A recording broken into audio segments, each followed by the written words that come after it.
Hello and welcome to ABW in Conversation with. My name is Chris. I am your host. Of course, I'm your host because this is my series. Who else would host it? I mean, come on. You can't expect Danny to be up in 2 p.m. in an afternoon, can you? God knows.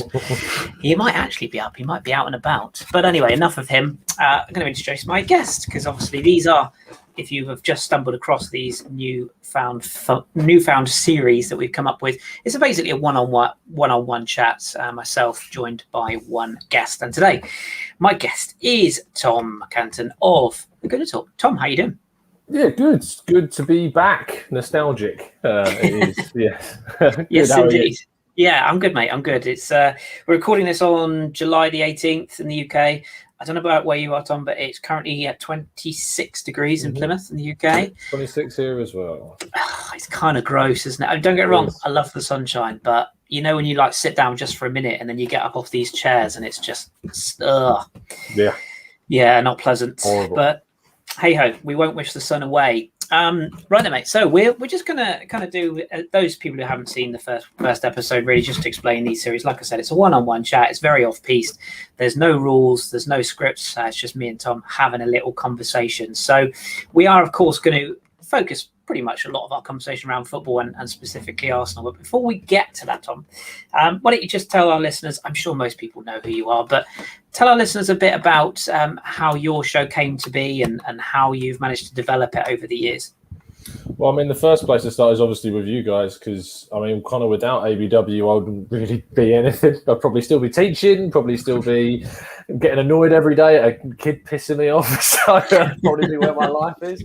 But obviously I did start out. It was actually Jason. It was who initially kind of sorted out an invite onto ABW, and I started with there and a couple of radio shows that we did, and then eventually I think I started hosting the radio shows for a bit, and then moved on, and I joined up with Craig at the Gooner Talk. Obviously started the Gooner Talk from nothing, and it was myself, a guy called Wayne, and Mems, who I know a lot of people will know, were kind of some of the first guests, and then there was a lot of other guests that people will be very, very familiar of from other channels.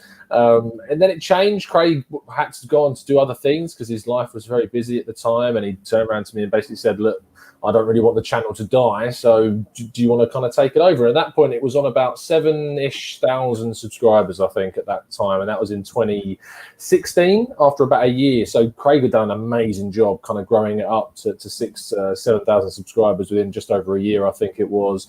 And then obviously taking over is really tough because obviously it's like, you think about the Top Gear changeover. I don't know, it's on a much smaller scale, but to keep people interested when you're not Craig and you're not and I have very different ideas to Craig about kind of how I host a show and how I would go down doing videos and making videos.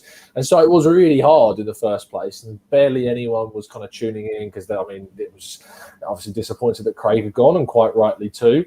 And eventually, I think gradually, just by implementing my own thing, by doing more analytical stuff, more grounded stuff, it wasn't necessarily kind of reactionary, it was more kind of measured, I suppose, and gradually built up my own kind of situation, and then people started to get on boards. It was still quite slow, and then it got to 2019, the summer of 2019, and even then, after like 3 years, it barely had grown at all. We were still under 10,000 subscribers at that time, I think. And I started to do these tactical breakdown videos on like transfer targets and get experts on to break down Arsenal's targets, and it blew up, and people loved them. And suddenly we hit 15,000 subscribers, and then in 2020 we hit 20,000 subscribers, and now 2021 we've hit 25,000 subscribers. And people have just enjoyed the content, and I've quit teaching since that as well, and now full-time football writing over at 101 Great Goals, and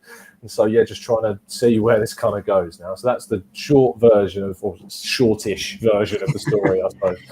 Good stuff. And talk to me a bit about like, what went through your mind in terms of when you decided to give up teaching, because I think a lot of people, particularly during lockdown, a lot of people were talking about this with Danny in the last pod.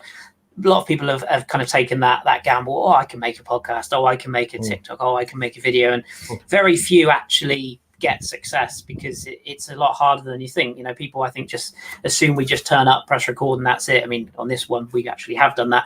But typically, you know, you've got graphics, you've got uploads, you've got just the silly things like getting people to time schedules if they're in different countries or have different roles. What kind of made you come home from the office or from the school one day and go, do you know what? I'm gonna pursue what I love to talk about, and just talk us through like how that came about and what went through your mind when you were going through the transition. It's obviously kind of football and teaching has been alongside each other a lot. Obviously, I started on ABW when I was at university in Nottingham, and then finishing in Nottingham, went into primary teaching and hated it. So quickly got an opportunity to do secondary teaching at a girls' school, which was great, and loved it in the first kind of training and a couple of months. But eventually, teaching just takes over your life, and it's really hard. And there is part of me that definitely left because it was a situation where I didn't feel comfortable where I was, and I've always been very public about not liking the school where I was at, and the expectation. I know obviously a lot of people still there. The turnaround at that school is crazy. Like, people leave every single year because the expectations on the teachers there are ridiculous. And when it comes down to me, I was quite lucky because I had the channel alongside it. So I would go home and do a video, or go home and do a podcast on the weekends and stuff like that. So, but whilst that was all going on, I was still writing. So I was doing stuff for Ronnie Dog Media and Total Football Analysis for a bit. I started working on kind of Get Spanish Football News for a bit. And some other things as well. I'd also did some stuff with TalkSport with Hugh Izzy, because he knew my liking of Spanish football and got me on for their road to the 2018 World Cup at the time. So that helped. And then all that time, I've always been kind of just applying for different places and seeing if anything would ever come up, with no experience, no degree in journalism, nothing like that. And it's always going to be luck at the end of the day, or someone that you know is going to get you there. And it was luck in the end that 101 Great Goals and Benji, who runs the place over there, who dropped me an email back saying, look, we would like what you're about, and would love to just have a chat. And they offered me the role. And whilst I'm very critical of the school that I was at, one of the big things I give them props for is the fact that they did let me leave basically during a half term, which is unusual for a teacher, because usually you have to do like 2-term periods. So like September to Christmas, Christmas to Easter, Easter to summer. Because I was so intent on saying, look, I don't really want to be here anymore. and I've got this opportunity to go into football journalism, which is my dream. Please, like, if there's any way that you can sort it out, I'll do extra whatever this. I'll help out with this. I'll do part-time. If it needs to be, I'll do anything that's the whatever, just as long as I can take this role. And eventually they just let me cut ties in the October half term and went straight into football writing, all the while still doing the channel. So yeah, that's how that worked out. Fantastic. And to sort of almost pre-plug a future guest that I've got coming on with this series, in Simon, who you probably know, Simon Collins. Yeah. He's taken a sort of a similar route, and obviously is what we call the legend that is in journalism now. But what's your kind of end goal? Like, is there something you really crave doing? Like, do you want to get into sort of TV presenting?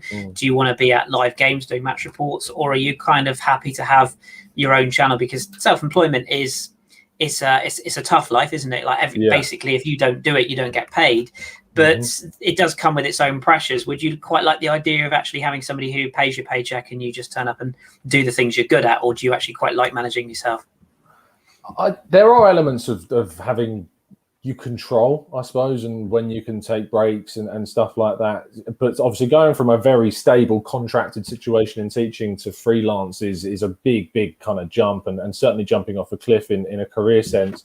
And you're hoping that you kind of hit water and not rocks, I suppose. And at the moment, it feels like halfway in between, because whilst you're freelance, you're still very much kind of always falling, and you haven't hit the ground as of yet. And you're always going to be in a sense of flux and a sense of instability. So the end goal would always, hopefully one day, maybe to be contracted somewhere and get a full-time role somewhere. And whether it's in writing or presenting is obviously still very much I'm not specialised, because I do both full-time. And whilst I think I would probably lean more towards the presenting, because I love talking about Arsenal, I love talking about sport and football and European football or whatever it is mainly talking. And whilst I can write and do that for my day job, it is still probably talking that I would more lean towards, and hope that one day that is it. If they accept this ugly mug on some channel, then great. So yeah. Yeah, I think you got more chance than somebody who looks like me. In terms of your kind of sort of football, we'll come on to Arsenal in a bit. But when we first met and we had sort of chats, we were doing like the football hipsters at the time, sort of in its initial concept, if you will. And your big love then was, as well as Arsenal, was Spanish football. And you mentioned that there with like, it sort of links into getting into the role you're in now. Yeah. Is it still something that's close to your heart? And do you still do the what we used to do in the old days, which look at a young player nobody'd ever heard of and just track their progress and have a look through? And is there still time for the Austrian league to do that as well, like you used to? Yeah, ironically, more of the Austrian stuff. Like, I do follow Red Bull Salzburg quite a lot, and for anyone that watched any of the shows of the last year, the obsession with Dominik Szoboszlai was very real for quite a long time. Spanish-wise, it has certainly lessened a lot since doing the Football Hipsters stuff. Not because I don't enjoy it less or because the league has gone downhill, and it certainly has gone downhill, La Liga. I mean, I used to fight vehemently to argue that it was the best league, and it certainly isn't that anymore. And that isn't just because the likes of Ronaldo's moved on and Messi's got older, but the recruitment, the way that the likes of Barca and Real Madrid have been handled has been horrific. And that has led to a huge decline in the competitiveness of the league. So it's not been because of the decline of that. It's just more because when you write about football kind of 24/7 and you do a channel on the side of it as well, you do want to detach in a way. And sometimes I go out and if, say, like, yeah, do you ever find yourself kind of in social situations where people only really know you for one of your interests? Because they're kind of acquaintances and they know you're into football. So, I'll talk to them about football. And at times it can become very, the whole day I've been focused on football. And the last thing I kind of want to think about right now is having a chat about some Spanish second division kid. But it's difficult to sometimes find a work-life balance around when you work in football and wanting to, obviously, because you're so passionate about it, but it is so important to take breaks. So I have kind of lessened my involvement with looking at Spanish football, and I certainly keep up with it and have to for my writing, but it's nowhere near as you said before, looking for kind of the next Marco Asensio or someone like that to come through. But I'm still keeping tabs and speak to a lot of people that obviously do that every single day. So yeah, you look back. Actually, I was looking through the archives the other day of like some of our old stuff when we used to put together the teams and the sort of hipster of the week players we used to look out for. We got quite a few, to be fair. If you look back, there was quite a few we called would be superstars, and a couple that we said from very young ages who've gone on to be like exemplary talents. So I think we all deserve a pat on the back for that one. Talk to me a bit about social media as well, in terms of like doing the role on the channel, because I'm always intrigued by this in terms of when you've got a personality. I often think people don't necessarily realize that when you put yourself out there and you put yourself online, you are doing exactly that. You're going out to millions of people all around the world, different age groups, different backgrounds, different fan bases even. I know a lot of people who watch, Arsenal related content and then nothing to do with Arsenal, just because they like to get a different perspective. And, there's all sorts of different people that look into it. How do you deal with both the positive and more specifically like the negative? And I don't mean negative about the show. I just mean negative if somebody has a different opinion to yours. It is tough, isn't it, when someone is, let's be honest, fishing to get a reaction, because you know that they wouldn't watch your channel if they didn't want your views, but then they just go after it. It's without football is all about opinions at the end of the day. And the thing about football Twitter and football kind of culture is very toxic. And the most successful kind of, well, I won't say all of the most successful, but a majority of the most successful kind of either characters or pundits in the game are so because they're divisive and because they say things that are going to garner attention and are going to get people to react to it. And like, you've got people like Adrian Durham at TalkSport, who I really disagree with a lot of what he says. And there's part of me that feels like quite a large proportion maybe he doesn't fully buy into, but knows that it's going to get a reaction. And I know that there's characters that do that on YouTube channels or do that on other medias. I've really tried to not do that as much as possible, which has meant that growth has obviously been slower. Like, I could easily go on and do a video after Arsenal didn't get Dominik Szoboszlai, for instance, and react what people might want me to react and go off the rails about it. And there's a few times where I have kind of lost it at times on videos, not to the point where it's career ending, but Like when we didn't get Emi Buendia, I did a show pretty much, I think the hour after it was announced, and it got more views than a lot of any of the videos I've been doing. I think it got up to something like 23,000 or something like that, because I was very angry about us not getting him in that moment. I mean, there's a reason why I called the show the Raw Reaction Show for a reason. And it was like that. But with social media, I think I've more found it's important to build a community where you are able to change your mind, because that's one of the things that social media doesn't really enable you to do. It's because you have everything is documented and it's there for years and years and years. Things that you said 5 years ago are just so different to how you think about things in the present day. Things you said 6 months ago, 6 weeks ago are different to how you might feel now once you're presented with new information. And especially in the day and age that we're living in, with kind of racism as big as it is, and things coming about, things that now people find offensive and stuff like that. And whilst no matter how we might feel about those things, when people are offended, especially to the volume that people can be, it is still important to take those things into account and to kind of change the way you approach certain situations. And I've certainly had to learn a lot in the last 5 years. I mean, you know more than anyone that I can be a bit of a sensitive soul at times. And I've certainly had to change the way I am about that. And to grow, to learn, to agree to disagree is something I say a lot on social media. As Drew likes to turn around and say to me, I say it a lot because either it means, look, yeah, fair, I respect your opinion in that and we just move on. Or as he says it, it's just basically saying, you think that you're wrong and you're just tired and don't really want to continue the conversation. Sometimes it is that, but that's better than falling out with someone over an opinion that you don't agree with. But yeah, I mean, it's still really hard to not get annoyed. I mean, for someone of yourself who obviously knows a lot about French football, when someone's telling you something about a player that you categorically know is not the case because you've watched it and you know for a fact that they most likely have only seen a few highlights on YouTube. It's really frustrating. It's really grating. So yes. That's the hardest part, I find. Yeah, the ones that get me the most are the ones that tweet you and ask you for your opinion on a player. You give them that opinion and they go, well, that's rubbish. Well, why did you ask me? I don't. What do we gain from this? I had it yesterday when I did a show with Andy Naylor from The Athletic on Ben White, and asking, because the reason why I got him on was to kind of ask the question, is he worth £50 million? And the last question I kind of asked him was, if you were in a room with a skeptic about Ben White, what would you kind of say to convince? Because he's utterly convinced he's worth every penny that Arsenal are paying for him.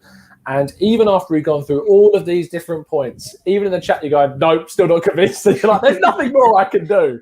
There's nothing more we can say that's going to convince you. So no, people make their mind up, and that's it. Let's talk a bit of Arsenal then, because obviously we are in pre-season at time of recording. We've played technically 3 games, I suppose, if you include Accrington. It's it's not been stellar, and I've had my fishing rod out a little bit on Twitter because why not? It's a little bit fun, and I think a lot of people think I'm serious when I sort of have a little bit of a giggle. But I'm not really concerned in terms of the performances. I'm definitely not concerned at the results. The one thing I probably would say I'm a little bit concerned is maybe a wrong word. Apprehensive maybe is the word I'm going to go with. I suppose they're similar, one in the same. The squad that we sort of take into Scotland and just certain players that have crept out of the woodwork and you just look at it and you go, oh, okay, they're still there, are they? And then there's other players, we don't really need to name names because I think we know who they are. There's also players that we know and pretty much the whole footballing world knows we're trying to get rid of, and yet they're starting games for us in pre-season. I get the shop window thing. I get the fact that a lot of players are not back from the Euros yet. I get all that. But where do you sort of sit on certain players getting game time and maybe not looking the best? Because that's the other side of the coin, isn't it? They can perform in pre-season or they can look, not great and their value maybe decreases or the interest decreases. What's been your thoughts on those 2 games in Scotland in particular? I do think there is an element of people reading far too much into what is a fitness exercise, I think, and that is the primary goal of these first couple of games, is to get the guys back to match fitness. However, you raise a really good point that yes, it's a fitness exercise, but there's a lot of players that are getting minutes that I really didn't expect to be at Arsenal at this point in the window. It was always going to be a difficult summer window to move players on still, for 2 reasons. One, the obvious one being the pandemic affecting teams in the continent, because let's face it, Premier League clubs aren't really going to be interested in the players that we've got because they're not really good enough for the Premier League. And the other one is the fact that they're not very good. Quite bluntly, players like Kolasinac, who I don't feel is good enough. Players, honestly, I know a lot of people really like some of our youngsters, but I don't feel like Eddie Nketiah has got a future at Arsenal. I don't feel like Reece Nelson has a future at Arsenal. For a while before his Newcastle loan, I didn't feel like Joe Willock was going to have a future at Arsenal. He did prove me wrong for a 6-month period, which isn't enough to have a full analysis on a player as of yet. But was showing some really good signs to make me think, like maybe we should give him a little bit of time and give him some opportunities. But yeah, there is a lot. Willian, of course, is a big one. The images of him looking overweight weren't great. However, I have suspicions that maybe there was something underneath the shirt, but this is like a conspiracy theory growing at this point. But it's a strange one. But I genuinely put it down to the fact that there's a hell of a lot to do this window. A lot of it relies on us kind of moving some players on.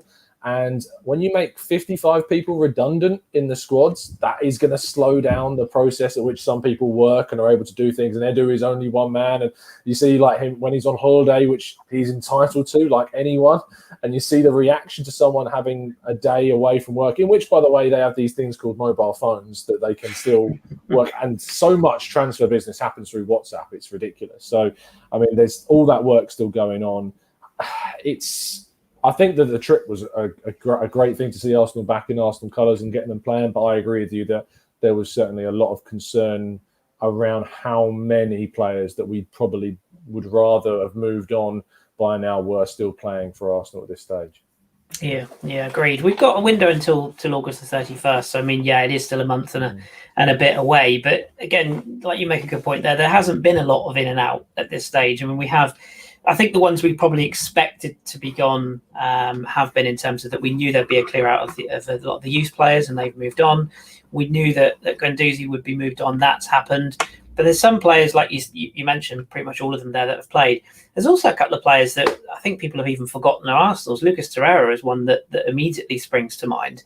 And I know he's been linked with Italy and whatnot. But is your kind of concern that maybe we're running out of time to sell players in order to get players in? I mean, it sounds like, well, Lokonga has been pictured with the shirts. I mean, that's done. We know that Ben White is pretty much done, but we're just waiting for him to get back from his holidays. I mean, that's going to happen. But that doesn't address the gaping hole in our midfield. That doesn't address the seeming need for a right back if Hector Bellerin moves on as expected. And arguably even an attacking sort of wide player / forward, depending on how the setup's going to be, what formation, etc.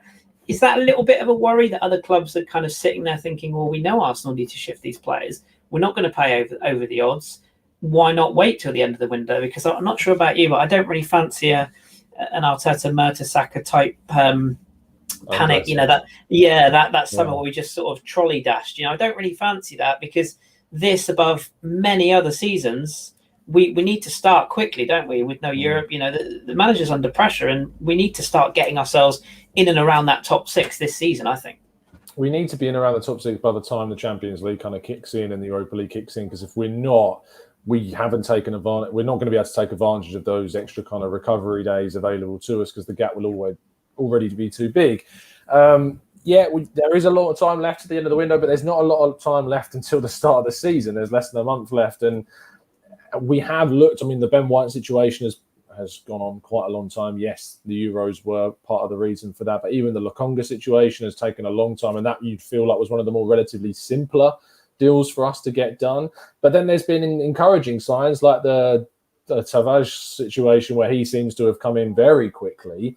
But then when he told us about things that happened behind the scenes, it was more so that it only got reported in the kind of last week, and actually it had been a protracted period for quite some time. So there is that. I do worry that Arsenal had a lot of hope on Martin Ødegaard in that kind of attacking midfield position, and that still may come up as a possibility based on kind of the situation with Real Madrid. I'd still be surprised if we did end up getting him.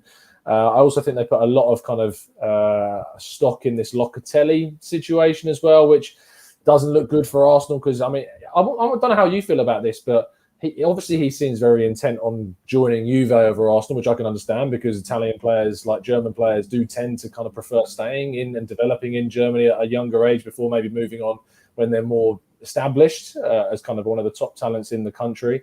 But I don't know how I feel about signing a player whose very much intent is to join someone else. Do you think you ever would get the same kind of commitment if you were to sign a player that wasn't necessarily going to be wanting to join you as a priority?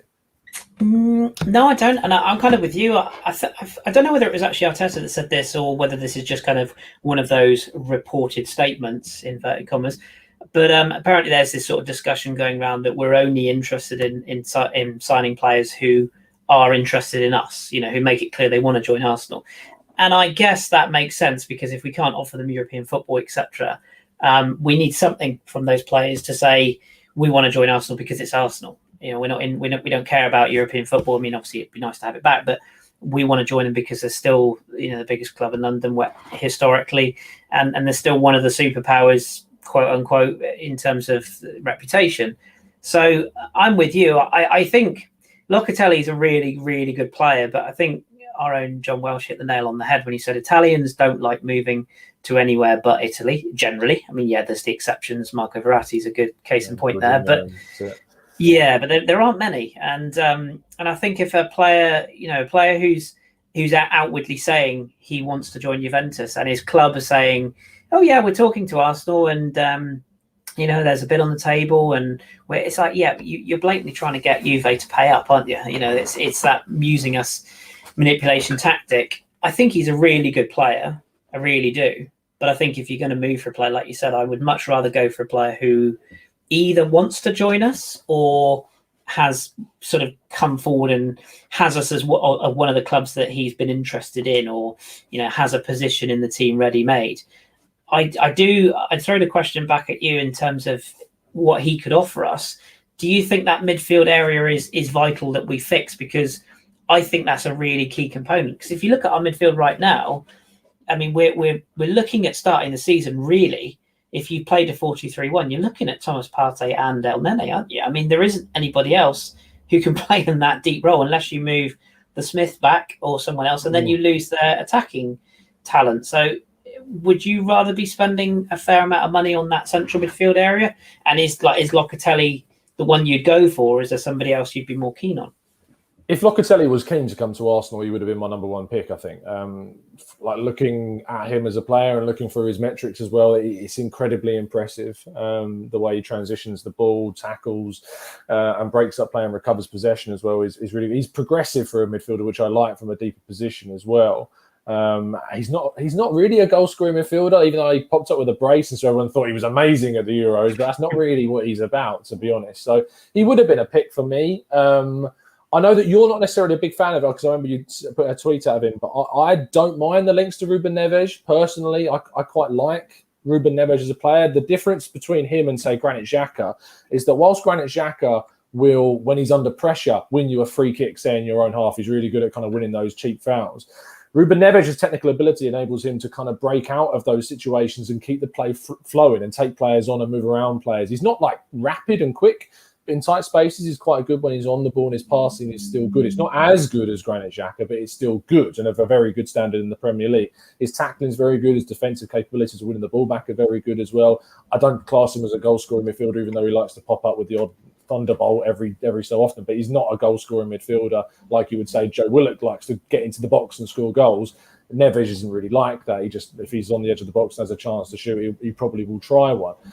So I like him. I like the route of going down kind of this avenue of picking up Premier League players, even though it costs us a little bit more money, because I do always kind of throw out, well, it's not really my money. And if we have got it to spend, I'd like us to change the way we kind of move for recruitment and do more Premier League kind of recruitment with Ben White coming in and maybe Neves too. But in regards to how many in that midfield, I was talking to Harry Simeo about this the other day. Whilst we look like we're getting Lokonga and maybe one more, I still feel like we need another on top of that. I feel like we need two starting quality centre midfielders, because as soon as Partey gets injured, you're then on your backups for a partner for whoever whoever we're bringing in to replace Granit Xhaka is. And Partey has shown that he's got an injury streak in him, as has a lot of players that we get linked with, or whoever we just buy has an injury record within them.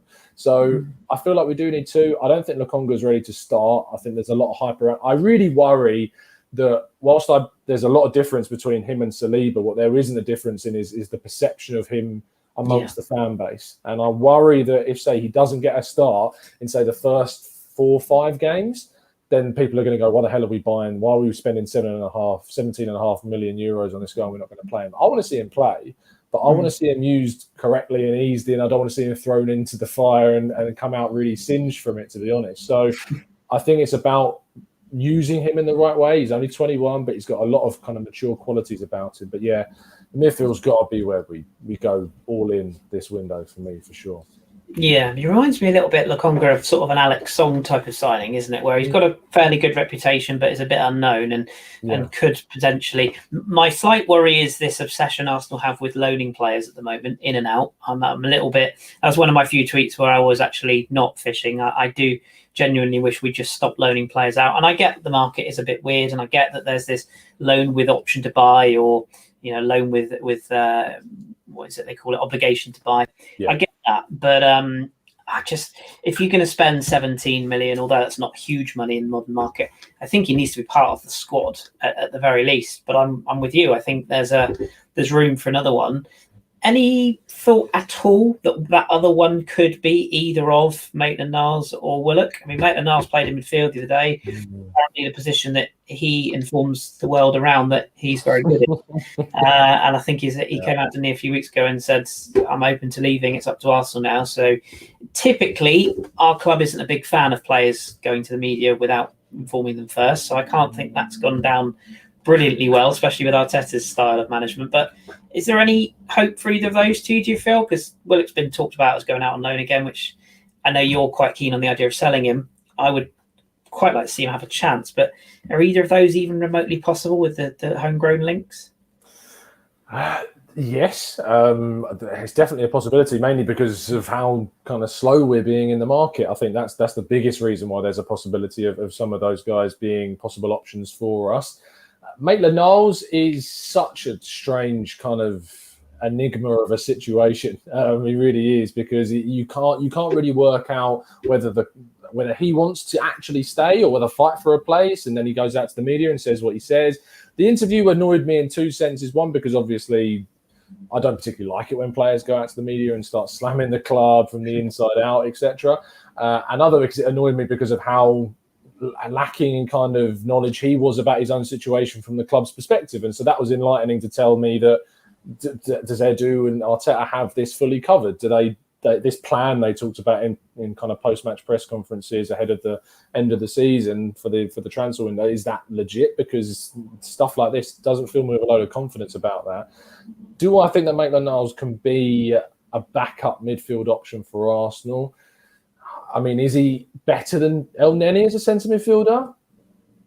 Maybe. We don't really know, do we? It's really hard to really kind of come up with a legit conclusion on that.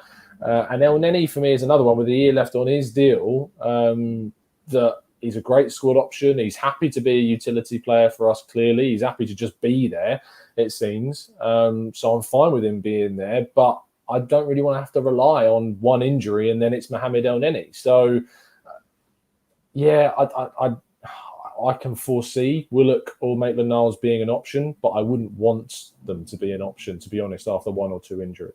Yeah, I thought Arteta's quote on Willock was very, very enlightening when he sort of said, "Oh, as long as Joe's with us, we'll get the best out of him," or something along those lines. And I thought, okay, so that's your way of saying he's out the door, but I won't throw him under the bus in case something goes wrong in pre-season and we get an injury and he has to stick around, kind of situation. That thing you mentioned, I do just want to ask you about that as well. The thing you mentioned about communication.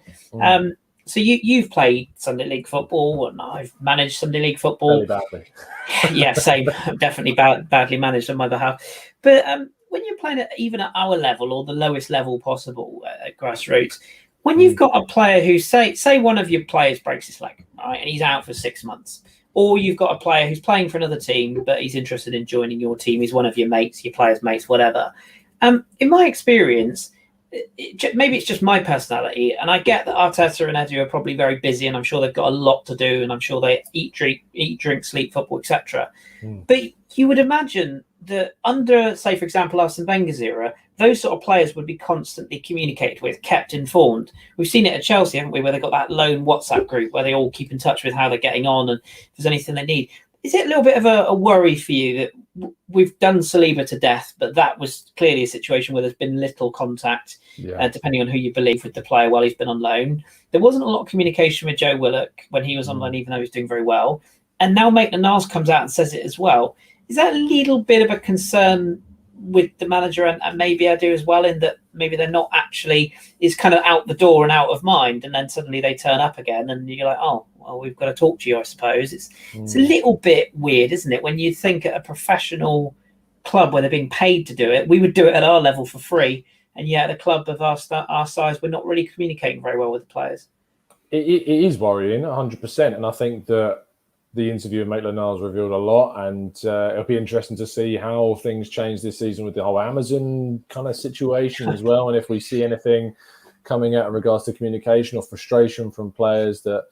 But at the end of the day, Arsenal have got all of the editing rights to that, so that's always going to be kind of, the wall will be pulled over our eyes, I imagine, throughout that entire series. But the communication from the club to its players does seem a little bit amateurish. And is that surprising when you've got 40-year-olds in very executive positions with little experience in those specific roles of those specific duties? It's not surprising. That doesn't make it right that it's not surprising, but it's not surprising to me whatsoever. And again, I go back to that point about the redundancies and there being less people in the club, and Edu wanted to go down more of kind of a data-driven approach to things. But data is great, and I use stats a lot, but it's really important to have that human element to a club, and for Arsenal to be what was always considered a great place to be, a very kind of a community kind of situation, and lots of less so cliques and more so kind of togetherness throughout the group. And I hope that's driven by the coaches, but it is a worrying sign when you hear there being a lack of communication about their players' roles, responsibilities, their expectations, what they are going to have this season, where they're kind of be pushing for, and what their target should be for the season. If they don't reach them, what their situation could be at the end of the campaign. And so it's whether or not that has a genuine impact on this season. I think it'd be naive to say it won't have an impact, but we'll have to wait and see as to what the ramifications of it will be. Yeah, agreed. Final thing on Arsenal before we change tack to sort of general football chat. What's your sort of overall opinion on the manager? Because I know he does divide opinions, I think it's fair to say, and weirdly, I think obviously we had the sort of the Wenger out, Wenger in brigade from those eras, and you think back to sort of George Graham's latter days and Bruce Rioch, it was very much like fans were kind of, can we just get rid, and wanted a new era.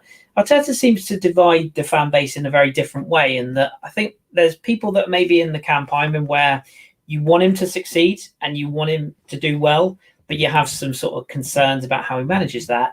And then you've got other people who are just like, no, he's a fraud, he's this, he's that, he's got no experience, get him out. And I often think, like, even though I have some concerns about how he manages, and I don't really think that's fair that you can just sort of say he's a failed coach and, we want him out, because there isn't that many good managers out there, for one. And for two, we've invested so much in this guy and his style of play. And people, I think, forget we're building a squad around his management this summer, and have been for 18 months. This is going to be his squad now. He's pretty much going to get rid of all the players he doesn't want to use. So the pressure's on him. Where do you kind of sit in terms of how you feel about him and about what he can actually deliver us? Because the FA Cup was great, but it's one trophy, isn't it? Yeah, it's a really hard question, because where my head at the end of last season was pretty much any other coach at any other club goes. But I've felt that about Arsenal for the last 10 years with Arsene Wenger, and maybe less so in Emile, because I think he actually did go maybe a little bit late, but still did go when it was basically untenable by that point. But then we were as low as we were under Unai Emery towards Christmas time, just before Christmas time in 2020. So, and yet they kept of Arteta, because it had only been less than a year at that point of him being in charge. So I thought that he should have gone in the context of a normal football club, which Arsenal aren't really, but still thought it would have been a fine decision for him to say, let the club go, look, we've given you 18 months and we finished 8th twice. We've made some good signings, but we're not, say, progressing with our style of play, and there's still a lot of issues, and we've had some issues off the field as well, which I get. I kind of wanted to see a culture change, and there's no culture change without its issues, but the handling of some situations has not been the best. Guendouzi is obviously a big one. Saliba is the other big one. And some of the recruitment side of things, even though there's been good things with, say, Gabriel, Partey, Ødegaard, Matt Ryan, they've been good. But the Willian thing, and the thing about the Willian thing was worrying because, I mean, I heard things behind the scenes when it was basically first happening was that Arteta was basically told, if you're going to sign anyone in the forward line, it's Willian or no one. Because if you want to bring in a centre midfielder and a centre back, that's where the money's going to go, and we're not really going to have the capacity to spend on a forward. So you've got this guy, Willian, who's available on a free, with all kind of the signing on and the wages situation. He basically turned around and just said, look, if it's him or no one, then yes. It's kind of the whispers that I heard coming out from the club at that time. But the problem with that was that he then used Willian as kind of the starter over Pepe a lot of the time, which really frustrated me, and I'm sure frustrated a lot of fans and Pepe specifically, because I feel like Pepe is the type of guy who's come into a very difficult league, transitioned in a really difficult way, and hasn't necessarily been given kind of the responsibility to be Arsenal's starting right winger. And if the only way I think you're going to get the best from Pepe is if you give him that responsibility and say, look, you're going to be our right winger for the season. No one's going to take that position from you, and you've got to really push.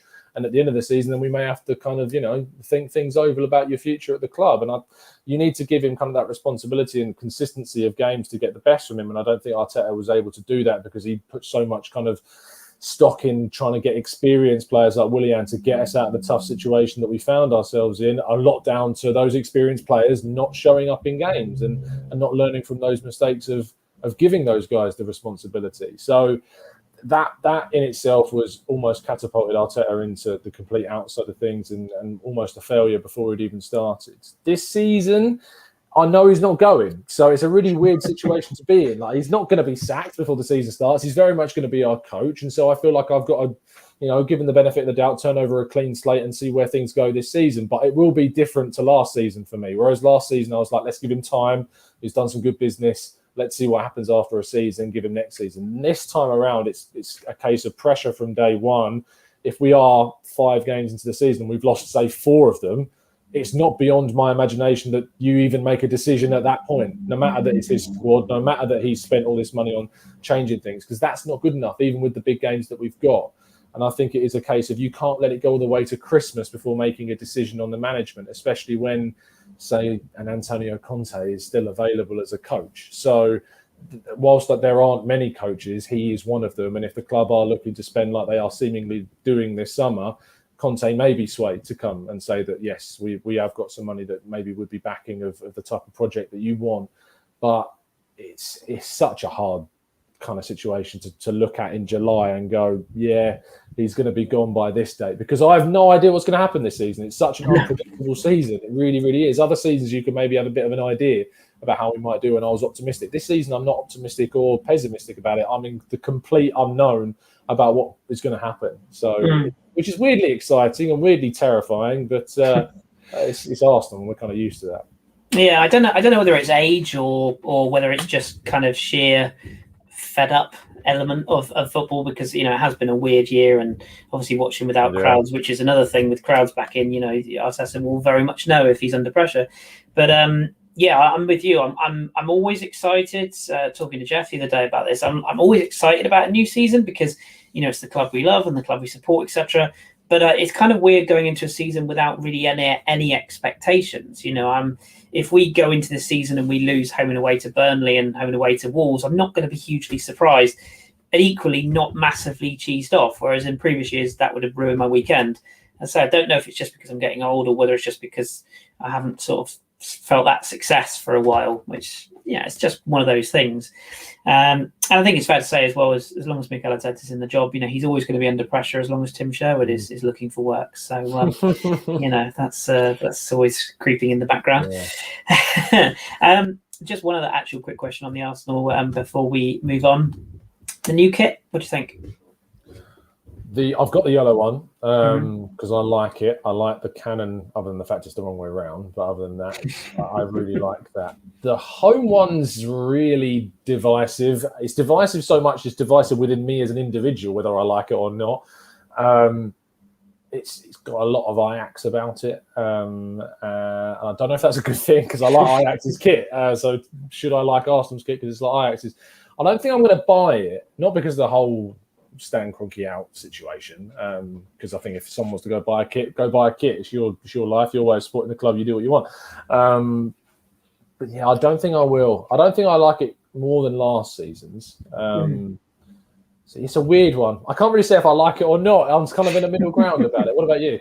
I really like it. The only thing I made an observation yesterday on it, I wish the sort of stripes with the two blue and the red.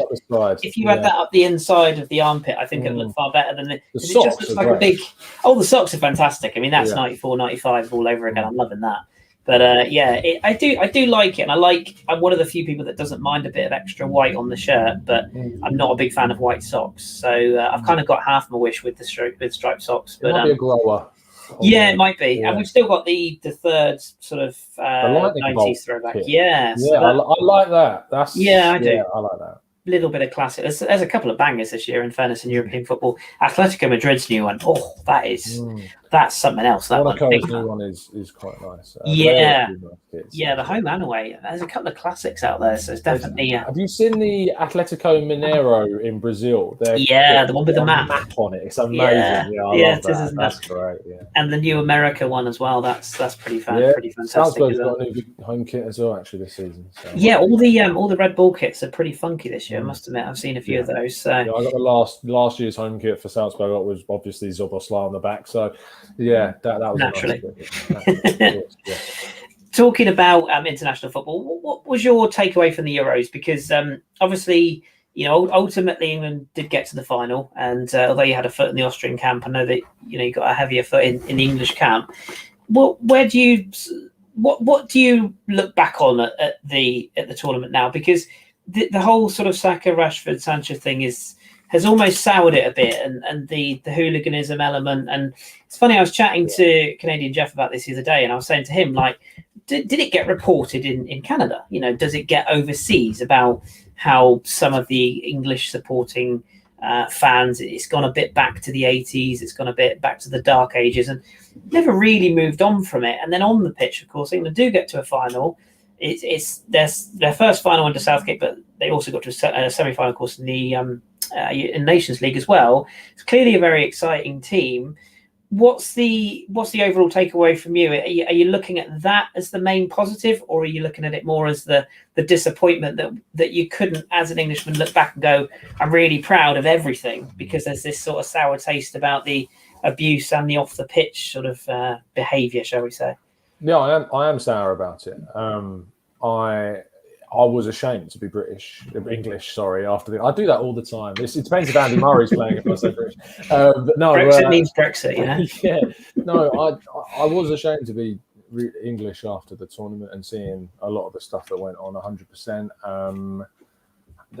It's a really difficult situation, and I talk about this a lot on the channel because obviously, as a white person, I feel like sometimes white people don't necessarily talk about racism enough, and feel maybe it's not their place to talk about racism. And like when I speak to Drew about a lot of the stuff that he has to cope with from racism from lots of different angles and lots of different backgrounds, and I think he definitely champions me to talk about it more and to speak about it more and not to be afraid to talk about it. I remember I did a show a few months ago when the Daily Mail did an awful piece on Marcus Rashford about how much about him buying his mum a house or something like that, and they took it in a really awful direction.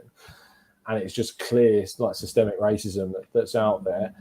And so, yeah, I was ashamed to be English. I hate when people kind of use the words like it's a minority or it's just a few, because if we're real, it's not. Like it's a minority in the fact of the words, but using the word minority makes it seem a lot smaller than it actually is. I feel that actually there's a lot more people that are that way inclined and do say some horrible things and are open to saying kind of those things than we like to admit, is probably the best way to put it. And I remember when growing up watching football, I always kind of associated in a very uneducated mind back when I was a youngster that racism was very much something when black players were playing in certain parts of Europe and would be targeted by crowds in Russia or in other countries in Eastern Europe. But especially, I remember Russia being a big place where certain black players would be targeted. And so when you grow up and you see it happening more in England, I think there's almost an ignorance. I think that people don't really want to admit that it happens as much as it does in England. If people say, oh, it's only a few, or why are we blowing up the story of only a few people doing it? When actually,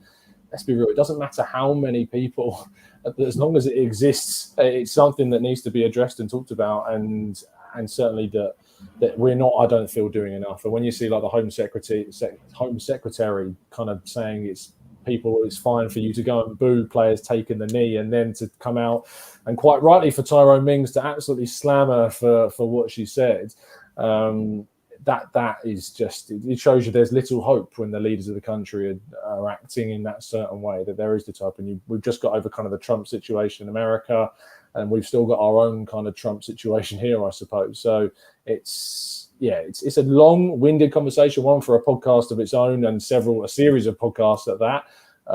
But yeah, it made me ashamed to be English. But I didn't really talk about the football, I suppose. So on kind of the football side of things in Southgate, because I always go off in that direction first. Southgate, I'm happy with. I can't believe there are people saying that he still needs to go, like to a semi-final and a final, which is amazing. In my 26 years I've been alive, the fact that I've got to witness England get into a final of an international major tournament, a genuine privilege. I hate when people say, oh, he's had easy routes, and you might say they're easy routes in comparison to saying facing some of the really big nations. And when it's come to facing those big nations, we've kind of fallen away. But we obviously beat Germany. We got out of a group that was interesting. Scotland's 0-0 draw, I thought, was like, oh, well, this is going to be another one of those awful England tournaments. But no, we came through that. Czech Republic are a decent side. Croatia knocked us out in the semi-final, even though obviously they haven't got some of the same players they did back then. Still a decent side, and gave Spain a run for their money to extra time as well in the last 16. And Denmark are a fantastic side, even without Christian Eriksen. And England were very fortunate to get through that game with some of the decisions that happened during the fixture, and some of the cheating, unfortunately, from the England supporters in the ground as well. So I'm happy with him. I think he's doing a great job. I think he's got a great group of players, and I'm excited for the 2022 World Cup with him in charge. So, yeah. Yeah, it's going to be weird, that, isn't it, that World Cup? I still don't think I fully kind of got it through my mind, that how it's going to work logistically, and the winter sort of, and we sort of mentioned it on our pod about, you know, if you are going to try hooliganism, Qatar is definitely not the place to do it. No. So I would suggest maybe thinking twice before travelling if you are of that type of persuasion. But it will be an interesting tournament, and I feel like there's a lot of European nations that are in a little bit of transition. I mean, the Belgian golden generation needs a refresh. I think that, obviously, speaking from experience, like the French team, definitely the quality is all still there, but there's still that undercurrent of France-ness in egos behind the scenes. The Spanish team need to find a striker by the looks of it. And then you've got sort of your likes of your obvious Brazil and Argentina coming back in, and with the African teams, you never know what you might get. There's some African teams that turn up and are absolutely brilliant. So, yeah, it's going to be an interesting World Cup, that's for sure. In the winter, I just don't know how I feel about all that. Still, it's very, very strange. Still, part of me thinks it might not go ahead. I don't know why, but I just really, I don't know why. Do you think would stop it? Just the human rights stuff, or I kind of feel like that's a possibility, and even something like the heat. I know it sounds like a really strange thing to say, but this kind of artificial clouds and all this and stuff. I just wonder how managers are actually going to feel, because we're coming back out of this season where we barely had a break of the Euros. We're straight into a tournament. I just wonder how burnt out players are going to be. They already are now. How much more they're going to be burnt out at the end of this season, heading into another World Cup season. I just wonder if enough managers sort of get on board and say, do you know what, this is ridiculous. I just wonder. I mean, it won't get taken away from Qatar because there's too much money in it. But no, if you look at the Brazil Copa America situation, all the players, coaches saying this should not be, Brazil players and coaches saying this shouldn't be going ahead. It still does, because players have no power. Like the power is all in the hands of those above. The only time we've ever seen a change from backlash is the Super League. That's really the only real time that there's been evidence of a third party kind of really disrupting how things happen. But I still, it will go ahead. I'm very sure. Yeah. It'll be very interesting to see. Final thing I wanted to touch on was just the Premier League as a whole upcoming for the new season. Feels like quite a lot of change going on in the Premier League at the moment. A lot of teams are making some pretty hefty moves. We've seen, if you'd have told me that Rafael Varane would potentially end up at Manchester United this summer, I would have gone, I'm not sure that's going to happen, but it looks like it is now. They've obviously brought in Jadon Sancho. Chelsea are looking to bring in Erling Haaland. Manchester City are after this bloke called Kane. I've never heard of him. I'm sure he's bog average. But there's quite a lot of change, and there's a lot of change. Like managerial, even you look at Benitez coming in at Everton, there's a lot of eyes on him. And then you've got Newcastle with a kit with a massive number 4 on the front. So I mean, there's all change across the league. Anything that you're particularly excited about that maybe isn't directly linked to Arsenal? Any teams that you're sort of keen to look at, and any teams that you actually think might be in a lot of trouble this year that maybe are going under the radar a bit at the moment? Yeah, I'm excited to see Brentford's and what they're about, and Ivan Toney, and whether he can make that step up. I've got a lot of reservations about him. Like, a lot of people kind of wanted him at Arsenal this summer, and I was always a little bit reticent to look. Because when I've looked at him, the goals that he scores, I think, are very fortuitous at times, and in certain situations, he's very fortunate to have, say, 31 goals. I know it seems silly to say that a striker's got 31 goals and it's fortuitous, but just looking through kind of his goal reels, I do have a little bit of hesitation about him and how he might transition. I hope he proves me wrong, because I'd love to see Brentford do well. Leicester are a weird one always. Whether they're new signings, they do smart business all the time. Samara coming in is a great bit of business for them. Patson Daka, of course, I know very well from Salzburg, and seeing how he gets on is going to be very interesting. Brighton are doing some very interesting stuff as well, with Enoch and Wepu coming in from Salzburg, a really good midfielder that I would have liked Arsenal, to be honest, to have gone for. They're looking at Marc Cucurella as well. He's a very fantastic Spanish player. Really like him, yeah. Great hair as well. Oh, yeah. He's got the Guendouzi vibes about him for sure.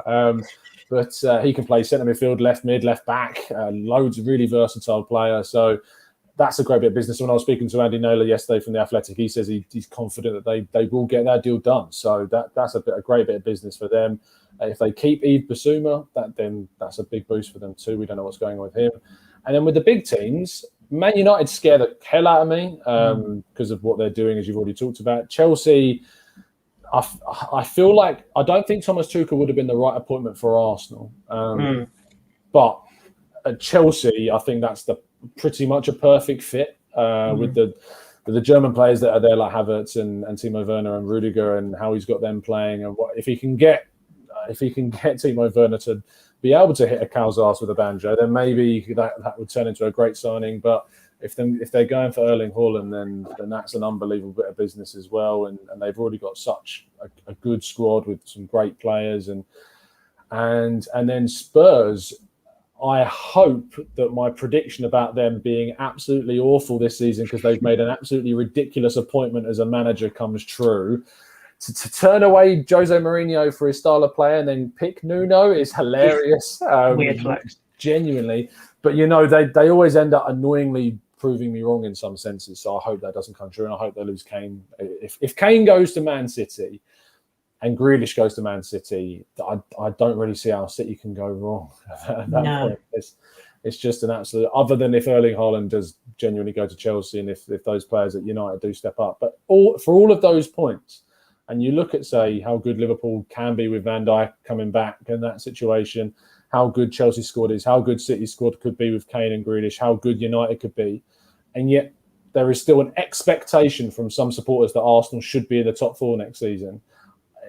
The meltdown will be unbelievable, because if Arsenal are anything, if those signings that we've talked about happen for those teams, Arsenal to be within, say, 6 points of them come the end of the season, I think would be an unbelievable achievement based upon the squad that we've got. So, yeah, it's going to be a tough season, and the only thing we've got going for us is obviously no European football, and if that does enable us to build up some momentum. Yeah, that's very, very true. Liverpool's the other one that I think it's almost like people have forgotten how good they were, isn't it? Because they had such a sort of poor season last year, and Van Dijk, but Konate coming in with Van Dijk, that could be a very, very good partnership. And if they get the goals flowing in the front three again, they're going to be difficult to stop as well. No, isn't good enough anymore. No, I agree. I think he's good enough at doing what he does, but he's never going to get you the goal output that they really need. Mane's not really on it either. And I like Xhaka, but Yeah, you need like 15 to 20 goals almost each from the wingers if you're going to have a striker who doesn't really score goals. And yeah, as we would know quite well from last season. Yeah, strikers, what are they? Remember those once upon a time. But yes, it's definitely going to be an interesting season ahead. Before we do wrap up today, Tom, please do feel free to take the platform and let us know a bit about what you've got coming up with the channel, what kind of things you got planned for the future, and obviously your regular content as well, where people can find you, etc. Yeah, well, you can find us and find me. I say us always because it's a big community that we built over there at the Gooner Talk TV on Twitter, and just typing in the Gooner Talk onto YouTube, and you'll find it. The shows that we do are straight after the games, typically throughout the season. But throughout the summer, we've been doing 8 a.m. UK time transfer daily updates, which has been great. And doing a show that's not clickbaity is great. It's just genuinely just saying, look, here's who we link to, here's what the BS is, and here's who we might sign, has been just a kind of, in a way, just an enlightening experience. That's been great. And then we've got some interesting loan coverage coming up. We're doing dedicated kind of loan coverage of Saliba at Marseille. I've sorted out one for Daniel Ballard at Millwall now. That's going to be a dedicated one, and any other links that we see as well. That's going to be great. I'm hoping to do a little bit more on the academy stuff as well, and seeing kind of the kids coming through there and getting some people on board that I know watch a lot of the youth academy stuff. So that should be good. But yeah, other than that, you can find me there. And of course, my writing stuff's over at 101 Great Goals. So yeah. Fantastic. Good stuff. Tom, it's been fantastic to have you back on, and I'm sure it's not the last time we'll cross paths in terms of platforms, either yours or mine, throughout the season. I'm sure we'll have many ups and downs to come in terms of what we follow on the pitch and off the pitch with Arsenal. And just think, I mean, in a month's time, we might all be losing our minds because we're starting the season with Elneny and Partey at centre midfield, and our goalkeeper's left, and we've got no strikers and no fullbacks. I mean, you just never know with this club, do you? But whatever happens, we'll be across it. Really good to chat to you, mate. Thank you very much for being in conversation with ABW, and thank you, of course, to you, the loyal listener, for tuning in as always. As mentioned at the start of the show, we have got a couple more of these coming up. I will be having a chat with Simon Collins in the coming days. We're just trying to nail down a time. I've got another show lined up with Josh as well. And if we can find John from down the back of the alleyways where he resides, we might try and drag him on at some point as well. So, there's plenty more content to come with this mini-series. Thank you very much for tuning in. Thanks again to Tom for being part of the show. And we will speak to you very soon. Take care.